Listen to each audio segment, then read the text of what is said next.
Hey, Bobby. Hey, what's going on, John? Looking good, man. Looking sharp. Took a shower for you. Oh, beautiful, man. I feel damn, damn. Feel privileged and blessed here. How's life? It's going. Busy as hell. Fantastic. You're doing a lot of new stuff lately, it seems like. You've been posting up Yeah, quite a bit. we just got an office and we're trying to set up a big film studio and content studio there since that's kind of Brooks's expertise. So we're That's trying to Brooks roll out. Briz. Yeah. Oh, awesome. He's a lovely dude. Yeah. You guys working together? Yeah. He came on as our COO back in June. Mm-hmm. So he's been trying to get the reins around us all, and now we're gonna be launching a couple new things this year. So the office and the content, that's a big portion of it. And are you primarily like an agency guy or what do you do? So yeah, I was in a local marketing agency, and then I started running ads for coaches. Like I was running a lot of stuff for like Rob Bailey for a lot of years. Got like a lot of guys that came out of Sam Ovens Mastermind. Oh yeah. And then in 2018, I launched a course for mortgage brokers because I ran ads for a lot of mortgage brokers for years. That was mainly what my agency focused on. And then from there, we transitioned into like a subsidiary company where we run the marketing, the copy, the sales, the operations, the funding, and then we own 50% of a course. And then the guru's on the front. He does the guruing. We handle all the stuff on the back end. Okay, like a publishing model. Yeah, yeah. So that's And what we've been doing that since 2018. Um, yeah, this year's the first time I've had like a couple agency clients, which are other course guys that have courses. So yeah, mainly everything we do is from the publishing model. That's why nobody has any idea what I do because I don't necessarily have anything to sell on the front end. yeah, that totally makes sense. And this is Yeah. why you're building out a production studio so you can actually make all that happen Yeah, yeah. in-house. Because up until now, like we have a full-time, really, really good video guy who lives in Philly, and we have to fly him out, and he's got suitcases upon suitcases of gear and stuff like that. So yeah, now we'll have a centralized spot. We can start getting into organic content and not just direct response video ads for the ad platforms and stuff like that. So Gotcha. And like, who makes like when you do these publishing deals, because it's a really fascinating part of the business, and it's a very sexy concept, and a lot of people kind of sell the idea, but I don't yeah, think too many people execute on it all that well. So, yeah, what do it's you? Sorry, finish your okay. thought. No, hit me with the question because there's a lot of just like anything. It's like there's a lot of pluses and minuses with it for sure. Okay, yeah. Sort of, my question was like, when you're going out to look about publishing somebody or thinking about how to put it together, how do you go about it? Where do you start? Um, so so this one's like it's very difficult to have a lot of it's in kind of like the way that we have it. Like maybe if we had like a huge email list and we were building like a centralized hub, like let's say like a news site, and then you use that to push info products. I would say based off of like what I've done, how I've done it, looking at that old school kind of publishing model, that's way more leveraged. So what we do is we build the sales team. We're managing the sales managers. Each offer has its own sales team. We're writing so then the whole marketing team and operations is crowdsourced. So it's all the copywriters are kind of, they bounce around. We'll have them on one offer until they get completely tired of writing for that offer, and then we'll move them over, and they'll do emails, and then maybe they'll do sales pages. But kind of how I got into it was we so I was running courses. I was running the front end traffic for, it started with Rob Bailey. Mm-hmm. So with Rob Bailey back in 2017, he came into, I threw out some consulting offer. He came in, he said, run my ads. And then I ran his ads for a number of years, and did really well for Rob, which is funny because all these people are throwing out all these testimonials about how they helped scale Bailey. I think Billie Jean had one. And like, I'm sitting here behind the fucking ads, like literally like writing the copy and doing the shit. But the way it started out was I also had a white label company. So I would run the front end B2B ads, Mm-hmm. and then we'd fulfill on all the people I was running with had like an upsell offer for done for you ads. So my team would fulfill from a white label perspective on the back end. So it was kind of an incentive model that was easy to sell. It was like, look, we're going to help you upsell in the back with a done for you offer. I'm going to help you get more people in the front. It's a win-win situation for us, right? Mm-hmm. So I'm highly committed on the front to get you more people because of the back. So it started with Bailey, and then that I was for over a year we were running Josh Harris's old offer. And then there was another guy, Cast a Rabbit. We had a bunch of different people, and I got really good at seeing kind of the mechanics of running a high ticket course. Because before that point, it was just agencies. It was roofers, the typical like I'm getting into the internet marketing space, so Mm-hmm. I'm gonna run local type traffic. And I got a really good look at the inner workings of that. And being on the media side, it's like I need to fix a lot of problems that have nothing to do with me launching some copy and a new creative. Otherwise, I'm going to get fired because the landing page isn't converting, or there's something else going on that's putting my contract at risk. So yeah, I just really was digging around a lot. Coming from the restaurant industry, it's like if there's a problem, got to figure out what it is, and it could be anything. I could have to do some construction work in the back in order to make the thing happen. So yeah, over between 2017 and 2018, I got really good at generating booked calls for high ticket courses, saw the money that was happening in it, was really working my tail off.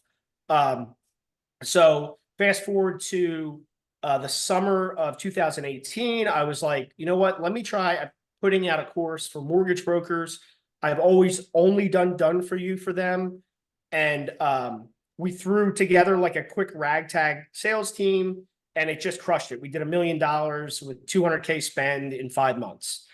Looking back now, like what I know now, looking back then, like we could have done like 3 million in that same amount of time. It was so many. I mean, we were turning the marketing off. It was bad. So then at that same point, I had been running traffic for another guy in the insurance space who had a course, and I was crushing the calls. And I kept saying, we need more sales reps. And this guy just did not want to scale. He then came up with a bunch of excuses as to why he wanted to lower traffic down to 3K a month. And then he was like, you know what? I don't think the leads are good. Let's just cut it off. And what happened was he just wanted the funnel. So he saw that it was crushing, didn't want to scale it up, tried to take it in-house. It really ticked me off because I'm the type of person, it's like, just be straight up with me. Like, that's it. Don't, bullshit me or anything like that. It's fine. I've had 1 million clients leave. And I had a student at the time because I had a consulting course that was an insurance agent. Mm-hmm. And we were helping him, and within 6 months, he had built $1 million agency. So I was like, yo, dude, I'm telling you, if we start an insurance course, I've seen the numbers. I just built the funnel for this guy. We can crush it. And he was very hesitant about it, wasn't sure. So it was a month after we launched the other one. I guess he saw what I was doing on my first kind of course that I put out to traffic, and it wasn't just referral type consulting. We launched him, and it was like the same thing. We were up to 100K months within a number of months. At that point, I did an event in Puerto Rico with Mitch Miller. And at that event, I was like, you know what? Let me just pitch this partner program, this publishing offer at the end of it. And I pitched it, and dozens of hands flew up. And that's where it started. We got up to, like, at one point we had like 9 courses. It was complete insanity. you know, I was like running all the traffic, trying to be the CMO. My now ex-wife was trying to operate. Like, it was crazy. We were in Puerto Rico. It was, and what I really learned was I learned a lot of things out of that. Like, I would say as we've come to find out, it's like the things that go wrong is really the valuable lessons that we learn, and, makes us better marketers and business owners in general. But so we had a lot of them. My goal was to have, 20 plus courses and do all that. And look, it's probably possible. I've talked to some guys that are doing it from the sales management side. But we were really trying to, one thing about me is I do like to control the whole process, or at least have my hands in the whole process, because of what I explained. It's like me generating a lead doesn't necessarily, mean that it's going to work. I like to see the entire system and at least, be involved in figuring out all those pieces, which I think is, like I said, coming from the restaurant industry, it's kind of like where I feel like my skill set really is problem solving. So we took on a lot, and we've never prospected for courses. So, just now that we've been in it long enough, I get offers at least a month, every other month. So people usually pitch me now for that. And it's like a really good offer. I put up I handle all the funding. They don't have to have credit lines, any of that stuff. We handle all the finances. It's basically like a mailbox check. As long as they have a good course, they're actually doing what they're teaching, which is part of why I gravitated toward this model, because I did have partners in the past that weren't fulfilling. And it, especially like with us doing a white label in the back, it was like problematic. Because we kind of would inherit the problems that they were creating with their students on the customer service desk, right? Yeah. So being there. Yeah, not fun. So like, the thing that I like, I still like about the model, like I said, there's like good parts and bad parts, is that because we really try to take a lot of the tasks that isn't necessarily, if somebody's really good at, say, growing an insurance agency, or, doing X, Y, and Z, the biggest complaint in the market is, well, if you were really good at doing X, Y, and Z, why are you now selling a course? Right? Obviously, you can't be doing that good, because you're making, they always say the same thing. You're making all your money on the course. And that's really what Adfel is, our business does, is like, no, they have an expert team in the back that has been doing this for years in multiple different industries, handling the marketing, handling the operations, handling the service requests, handling all of that stuff, so that they can stay. All my partners are continually growing the business that they're teaching in, because they are able to focus primarily on that. They need to show up for coaching calls, and we help put coaches under them and select people out of the communities and stuff like that. And that's really what we need, what we need them to do. So yeah, growing something like that, obviously, if we wanted to grow it, there's avenues that I would do. I think one of the, and I don't know, I've heard a few people talk about this, is YouTubers. There's a million YouTubers that have massive audiences that have nothing to sell. And usually their audiences are around, you know, a very particular skill set, right? That they're kind of teaching through their content. So yeah, at this point,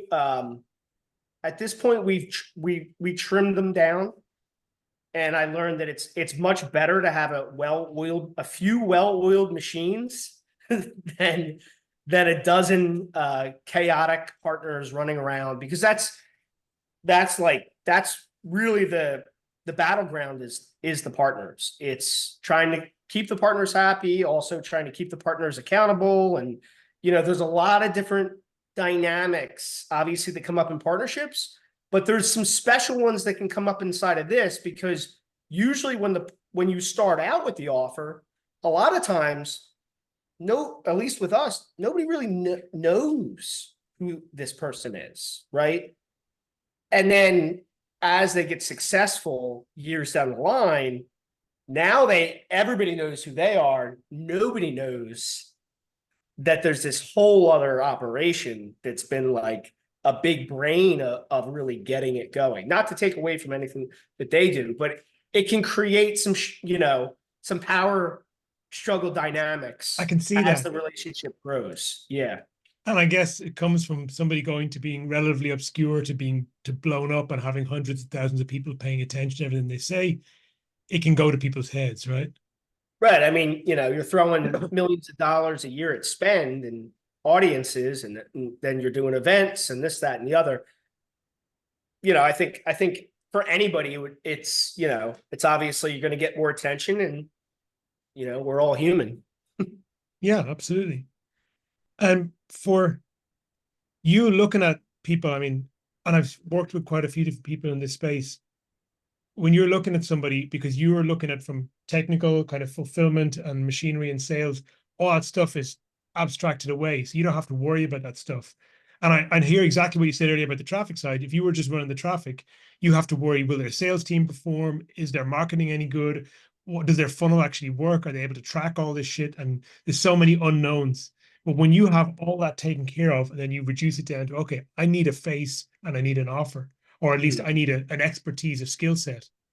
So what is it you're looking for in the person themselves? What tells you this person's going to make it work? Well, definitely. I mean, these days for sure, we're so heavy on video. It's definitely, sorry. So here you go. You got, what's their story? That is probably the come up story for me, is probably the first thing that really intrigues me. So I would say like our most successful partner, he's a pastor, and his story of how he got in. So he has a digital or SEO agency, but his story his story is, it's such a heartfelt, it's so easy to write copy around it, right? So this guy was, you know, he's been a pastor for a year, avid Christian, managed a home that helped rehabilitate women that were saved out of sex trafficking. And then obviously he's got a family, and ministers and pastors don't make a lot of money, you know, they're 30, 40,000. So years ago, he took an online course, just like a lot of us, how we got into this industry. He took an online course to learn how to do SEO. And he ended up building an agency up, 7-figure agency up. And then he got a mobile home. Him and his wife, they moved into the mobile home, and he now he's got a house. He finally got off the road. But for 3 years, he drove around America in a mobile home, running his SEO company, doing ministry work. Love it. This is a great story. So he came. The copyright itself. That's what I'm saying. So, and he came through us because he wanted to learn Facebook ads years ago. It's kind of how we met him. Yeah, he was already, you know, it's the story that everybody's like, this sounds made up, but it's like how I got into running ads, because I originally started running ads for my own construction company. is ministers started asking him, hey, like an extra 2K a month would be absolutely game changing for me because I'm only making 3 and I got a family of 3, you know. And that's kind of how he started. And he came to us and was like, hey, you know, these guys are constantly asking me. I got a small group. What do you think we can do here? So, and that's, that course has been very successful and it's still growing. We put a lot of groundwork into it, really focus on the community. It's the whole community's Christians. When we do events, there's church, there's outreach, stuff like that. And that just crossed 10 million in sales. And it's, but the story is the first part. Without the story, it's kind of, and I feel like all good entrepreneurs and successful entrepreneurs at least got some kind of story. Yes. I mean, you're not getting here. Very rarely, that people just fall into this thing and then crush it out of the gate. So that's the most important part for me, that at least piques my interest in what somebody has. Because I've certainly had people come to me that didn't really have a story, like where they kind of said, like, I was doing affiliate marketing and then doing this, and then I tried this niche and I did really well in this niche. Let's sell it. It's like, okay, if there's a lot of other people selling it, it's like, is it not a unique offer? Is it not something brand new? Is it not just like so game changing? Right? It's kind of like I'm kind of running through the Schwartz awareness phase here. So I'm going to like, well, who's this really going to catch their hearts on? And is there kind of a niche that we can get into through the story, which helps with the copy. So we don't run any like 10K guaranteed money. No, we run none of that. Sometimes I want to, because I know I can. Obviously, people are running it because it's bringing in cheap conversions. But we're really looking to build the longevity of the list. We mail a lot. We do a lot of mailings, because there's nothing better than having somebody that's like, I've been watching your ads for a year. I'm ready to go. So these are kind of like, all the stuff we run is kind of like slow escalation. Build it up, build it up, build it up, build it up, build it up, build it up. So the stories are the number one. The next is just for me, it's how are they on camera? They don't need to be amazing on camera, because I could say, remove the camera and how are they? Are they a leader? Are they dynamic? Can they command a room? Because all that obviously is going to translate down to, because you need the students. So, we're talking about group coaching, but I think any kind of community, you need the students, the audience, to trust in the person, right? So can they talk with conviction? Are people going to buy? It's like when somebody buys something, you then have to resell them on actually using what they bought, and motivate them through that. So I think I would say those two things are the most important. And then the third for longevity is like, it's really, FaceTime with them. What type of time commitment? What are their goals looking for? Like, what's their long-term goals around this business? Is it just cash? I would go as deep as to say, like, what's kind of like their moral compass? I don't want to just throw out like, are they religious or something like that? But, I've had ones that didn't work out well, and there were red flags in the beginning that, the one guy was in jail, and look, I had a checkered past and, cleaned myself up. But, one guy had a lot of things that were kind of sketchy, owned a strip club, was in jail for meth, was already doing some weird things like trying to make sure his ex-wife didn't get any of the money that she was owed. And he presented well. He talked with conviction, right? He had a story. And that was an early one. And that one cost me money to get out of. So that's kind of like, you know, if you're looking for the perfect of everything, and I would say it's like from the marketing, and it's like because we're handling all of the marketing, sales, operations, it's a lot of stuff to set up. Mm-hmm. I don't want to set all that up, get it going, crack the nut, and then, you know, they take off with it or try some stuff like that. So, yeah, those are the key factors for sure.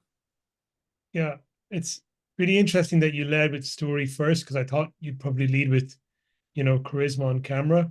But when you explain it the way you did, that the story itself almost becomes a moat for the business, because a lot of like the example you used was great of this guy who's a pastor and he's selling SEO services to other pastors who are trying to build their churches, because that is Yep. so deep in a niche. Like that is a person who buys from him is not going to go and buy from your generic vanilla agency. Oh, our sales, like for our sales team, I mean, it's a biz op, and our sales team has very good conversions. And as soon as somebody says, "What's the difference between you?" There's no "What's the difference between you and that?" Mm-hmm. There's that conversation's like, "Hey, if you're just looking for technical information around this, we're not a fit." Because, you know, Fridays we have our Kingdom Mandate call, and that's all about God. And we have, you know what I mean? It's like we're trying to wrap it into the community, because I've definitely found, and I know this from just programs that I've been involved in, there is like that X factor of like, if the community is really good, for some reason, the content seems to work. Because people watch it when the Right. Where they just like, it's like it's like the idea, it's like if you believe that this is going to work, because any tactic or strategy needs to be molded to any particular person's situation. What skill sets do they have? Are they more of a salesperson, more of a technical person? So it's like any strategy or tactic that you try to implement in any business, even if they're in the same niche, are going to have unique problems to solve around. I feel like the community is like where somebody allows themselves to at least settle down enough to realize that this isn't like nothing is a cookie cutter solution. They're all frameworks. Everything's a framework. And how can you understand yourself through experience and stories and testimony from people that have done it in the community? And do you trust them enough to open up? Because that's the other thing. It's like usually the people most struggling are not saying anything. That's happened in pretty much every program I've ever been in. I've seen that with people who, you know, the people who need it don't get the help because they don't raise their hand and actually ask for it. Right. Because if they do, you know, I've been in communities like that. It's like anybody who tries to do No that. negativity. Yeah. You're being so negative, man. No, I just need some fucking beer. Yeah. Um, But yeah, that's the story. And I mean, back from like James Wilder, who's our CMO for a long time, he loves that because it just makes it so much easier to write compliant copy. Because now you're not forced to have to sit there and talk about how much money you're going to make in this amount of time. Yes.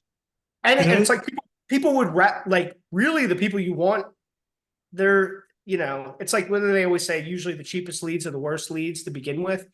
So it's like you want somebody that's like, okay, there's all this other noise out there. But yeah, I relate to what these guys are about, and it has really nothing to do with the money. It's like the business is the cherry on top. Absolutely. Another thing I've seen and experienced myself is that when you buy from somebody or take part in their program, you typically, and Dan Kennedy used to talk about this a lot, about like the affinity bridge. you want to feel that there's a values fit between you and the person you're buying from, for you to Right. put them in that authoritative position where you're willing to accept their leadership. And the minute you start to feel that their values are diverging from yours, or that they're not actually living the values that they claim to live by, the trust goes, and then you don't want to do the work anymore. You don't want to follow their system anymore. Right. Yeah. When it comes down to then the actual part of, like, the front end of getting people in, one of the most difficult things in business opportunity is, if you're selling the opportunity honestly, you have to, and you just talked about it, you have to let people know about the pitfalls, that it's a framework, not a cookie cutter solution. And you have to explain to them that their energy, their creativity, their individuality has to go into what they do to make it a success. But for a lot of potential buyers out there in the market, that's a message that they're often not ready to hear. They don't Yeah. have the self-belief that they can do it. So how do you get them over the line when when there's that challenge? So like if we talk about we'll stick on this one. So we've developed a couple different systems, one being outside of like the technical calls. Like, with this one, it's like we have the SEO call and there's a ads call and stuff like that. Every week we do, it's the call where the guru shows up, at least in this one, and it's the rah-rah call. It's the mindset call. It's the grounding them back into what are normal problems and what are like unique and, tactical issues that, okay, that can get fixed because it's just this, that, or the other. I once had a coach. I was like complaining about business. I was complaining about business and problems. And I remember he said, he laughed. He started laughing. And he said, Bob, who told you that business wasn't supposed to be hard and have problems? He said, that's exactly what it is. He said, it's for you to solve those problems, and that's how you gain value. And it's especially in BizOp, it's like, just like when I first got into this industry and trying to get in, it's like you almost get deluded and delusionized that there's not supposed to be any problems. Right? Because then, people are like, oh, I need to move to affiliate marketing, or let me go to drop shipping, or let me do this, or let me find that business that has no problems. Mm-hmm. And it's like, it doesn't exist. Sure, there's better boats than other that maybe you can get in at the right time with the right offer and the market being in the right place. But yeah, so it's like getting them real to, yes, it's you're supposed to feel like this and it's okay. And it'll pass. And the next time it happens, you're not going to feel the same way. It's not going to sting as much. It's not going to, you'll build up the resilience, which I really think is what entrepreneurship in any facet is, or being at C-level in any big company or a fast moving pace operation. It's how good have you become at dealing with stress and resilience to push through those things. So there's that. The other thing we do is we put everybody new into private group chats. So like, let's imagine like little pod chats with the two top coaches, because it's like, you're kind of winning or losing them in the first 30, 60 days. It's like, that's when people are, it's like, I even get that. You give me a new piece of content, or like, I was up yesterday morning at 5 a.m. trying to figure out ManyChat, and then got pancakes. It's the fear always comes up in the very beginning of doing anything new. It's like, doesn't matter how many different weird things I've accomplished that I never thought I could do. It's like, you sit me in front of the new DVD player that I just opened up, and I have no idea how to set it up, and I'm panicking, and the blindness comes up. So it's like, everybody's like that. Some people are a little bit better again at just pushing through the fear, like, all right, give me the instruction manual and let's go through it. And other people, I think like myself, can get a little frozen for a bit. So getting them in the hands of somebody that can at least guide them you know, because usually it's just guiding them hey, okay, let's open up, let's go to module one. You know, um, it's like when my dad showed me how to ride a bike. You know, he put me on the bike and he pushed me, and that was it. You know, and then I figured it out. Love it. So I think that's the most important thing. Thirdly, we like to implement what we call a roadmap. So a jump start roadmap. We just did a V2 in this course, and it's been phenomenal. And that was after, you know, a number of years of really learning, talking to the other coaches. That was a big thing. Communicating with the people in the program that are getting success. Because again, it's all frameworks. And what you'll find is your students will start figuring out cutting edge things. So we try to hire coaches from inside, incentivize them, whether it's allowing them to sell mini products, you know, come up with like little ways to keep them very involved in the community. So with this one last year, we got together, the owner, you know, and the guru's like also like he needs to own like the results and own the product. I've tried in the past doing that with people, and it just it sets up a bad situation where now I'm getting half of the business, but I'm like innovating, trying to make sure that, you know, it just becomes like, why am I doing this? There's definitely been times where I'm like, I wish I was my partner because, you know, they're not trying to innovate. But with this partner, always in good connection, always trying to innovate, always innovating on his agency. So he flew all the coaches into a ranch, and they had a whole weekend, Christian weekend get together. And they came up with what are really the small steps, because it's wins. If you can get somebody to get a little win, the momentum for them to then tackle the bigger stuff becomes easier and easier and easier. Mm-hmm. So this one program, we have what they call it, they've just named it after money. So the Benji, 7-day Benji, right? What is Benjamin? $100? $100. Yeah. So their very first task is you're as soon as you come in, you have to get $100 in 7 days. That's the 7-day Benji. And it seems like, wait a minute, well, these people are coming in trying to build, 50, 100, 200. We have some guys in there that have $1 million agencies now that have been in there since the beginning. But it's like getting them from, I have a job, or I'm a minister, or to how do I actually sell a service that I don't feel confident quite in yet, but I got a bunch of people who are saying that they're gonna help me and I can do this. How do I get $100? Which is ironic, because when I finally broke through in my agency, it's how I had to break it down. I had exactly how much money I needed to make rent. I broke it down per day and was like, all right, I got to figure out how I'm going to make $50 today. I got to make, $500 by the end of the week.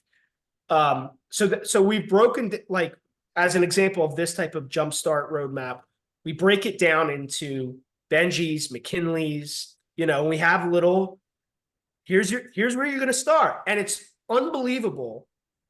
After putting this in, we've had it in for about 5 months now, that there will be people that I've been in for 7 days. I just took a $1,500 deposit, $750 a month SEO contract. I have no idea. It was because they were going after the Benji.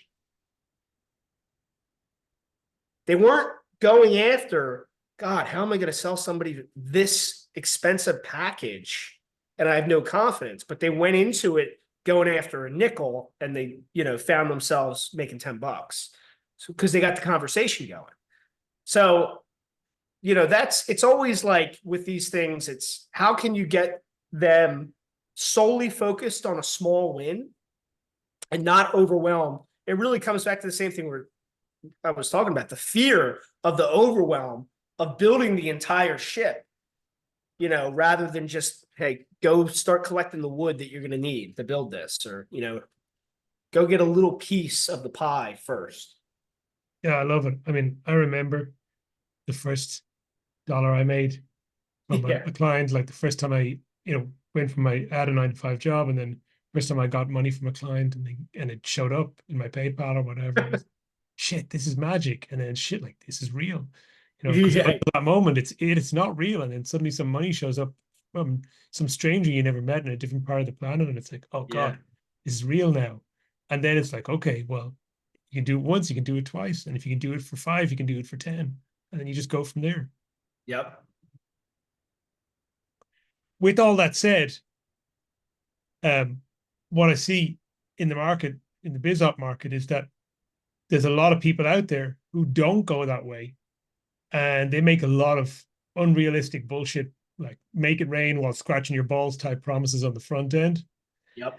And that, for people who are trying to run an offer that has some integrity and is selling something real and don't want to blow smoke up their customers' asses about the fact they're going to actually have to do a bit of work to make some money, makes it a bit harder for them. So like right here on the front end, like at the thin end, at the advertising end, how do you negotiate that problem and get your people to actually say, okay, this sounds like it might not be, this is not magic, but how do I get him? How do you get him over that hump of choosing the thing that's actually real? Yeah, and that it's definitely the harder part for sure. I think for me, it goes back to the story, because then if you can really niche in, um, it just gives you a better argument. You're in a completely different conversation at that point, right? So it's like if you're trying to win the conversation of guarantees, unbelievable money. Also, there's a thing to be said about those who believe unbelievable. I remember there was a study. I'm trying to remember the name of it. About I don't know if it was a copywriting case study or something, but it's about the Nigerian scammers. Do you know what I'm Yes. talking about? Yeah, And why they yes. write it so unrealistic. And they write it so unrealistic is because they know there's a certain type of person who will believe it. And those are the people most likely to actually send the money. So you're also, it's like, yeah, you're appealing, they're appealing to people who are looking for, a life raft when there's none around. And that's always going to blow up on you. I mean, that's why I feel like the majority of the offers that are pushing the unrealistic stuff phase out within 2 or 3 years. And I mean, I could name a few that are still going strong right now that, I think we've all heard rumblings of FTC and all types of stuff that are really going wrong on the back end. So it's like everything looks good until it doesn't. But yeah, the story helps with that. Whenever we launch a program, we go very, very heavy on organic to get it going. Then really invest in those students who come in to get the system, so that way, at least on our sales calls, we can go into the group. We can show them, here are the people, here are the wins. Oh, so that's interesting. So you're looking to build out that, like, first off, build them out on organic before you start to go down Yeah, the I traffic never route. go directly to traffic. So my goal is always to try to make 30 to 100K organically, and do like a bit do like a beta program for $500, even though we're pushing maybe the program that is going to be 7K or 10K. And I mean, obviously, that's where you're going to get a ton of data, on what's working, what's not, what are they saying. And I feel like usually those organic pushes, because a lot of these guys they're not coming completely out of the blue, right? They're successful in the thing they're doing. They have people following, they have people watching. So sometimes I'll do the organic push for them, and I'll be like, hey, a buddy of mine that I know who's killing it. And, we'll get people in that way. Do a little JV with like email lists, things like that. But I always find it's way better, less stressful on the owner. I mean, on the partner too, because they're not used to being like, oh yeah, hey, we're negative a bunch of money because we just spent it all on ads. So it's like, take the pressure off, get them busy, get them coaching, get data on what needs to change, what isn't working, you know what I mean, all that stuff. Plus, it at least gives you that a little bit of a faster start than planning it out every little aspect of what the program is going to look like, and then hoping that's how it's going to work. Which, you know, things need to always be revised constantly. Love it, Bobby. Thank you. And I've been And then you speaking. collect, you know, now you have a bunch of testimonials that are relevant and some fans in there and all that stuff. Love it. You also mentioned earlier on, I've been beating you with with deeper and deeper business questions for 20 minutes, so I'll switch gears now. You were talking about Puerto Rico. Are you from there? Is that a No, place where you so lived for a while? I moved to Puerto Rico because of the I don't know what it's called now. It used to be called Act 2022, which is a 4% tax program. So there's a bunch of marketers that live in Puerto Rico. I know a couple of them. That's why they're all going down there. So yeah, so I moved to Puerto Rico in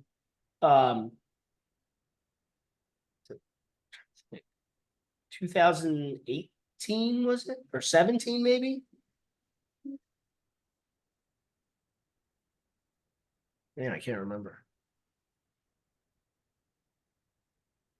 Yeah, I think it was 2000, maybe it was 2018. Yeah, beginning of 2018. That's right. I was supposed to move the end of 2017. They got hit by the storm. So yeah, so I was like, I've always on my dream board was live on an island. So then I heard about the tax program. We started crushing it, and I was like, let's move to Puerto Rico. So yeah, so I moved down there for a few years, which was a really interesting experience. Met a ton of cool people for sure. Yeah, I done the island thing too, and it's Oh, great. did you? Yeah, Fiji. I did No way. 6 years in Fiji, which Wow, is like 6 years. which is I mean, I went there for 6 months and then met a girl, got married, and stayed there 6 years. Um, but like I think the Paradise Island thing is like what people forget is like that the Paradise Island is also a place where people live and they still have Yeah, to buy groceries and like commute to work and all that kind of stuff. And once you see that other side, like the fantasy kind of wears off. right. The infrastructure is like very difficult to deal with. Like when I moved back to the States, I remember like driving to the end of a half a mile to a gigantic grocery store, and I was like, this is unbelievable. This is living. You're down in Florida now, right? Yeah, St. Petersburg. Is that where you're from? No, I'm originally from Philadelphia. Okay, so you're talking about your buddy up in Philly. What Yeah. what is it about Florida that makes it so appealing? Because I know so many marketers who live there but didn't actually grow up there. It does have low taxes. Mm-hmm. But you get a little bit the best of both worlds. You get the beach, kind of tropical feeling. So I like Florida. Awesome. Kind of reminds me, of Philly a little bit, certain areas, the personalities. But I love the beach. I love being near the ocean. That's my thing. Love it. Bobby, thank you so much for coming here today. Really Yeah. appreciate it. If people want to find you, and I'll put the details in the video description, but where is the best place to connect with you? I'm an old man. Facebook. Ah, yeah, me too. Boomer book. It's good. Any final thoughts before we wrap? I think we covered a good bit. Yeah, you got deep into it today, which I really like. Because sometimes we talk more sort of lifestyle and career history, but when somebody is like deep in the pudding in some part of marketing and they can share some of the juice, and you shared a lot of juice today, it's super valuable. And I think, I got some ideas I can take back to some of the projects I'm working on from this. I think people watching will get a lot out of this too. So thank you very much. Thank you, John. Okay, I'm going to stop the recording now.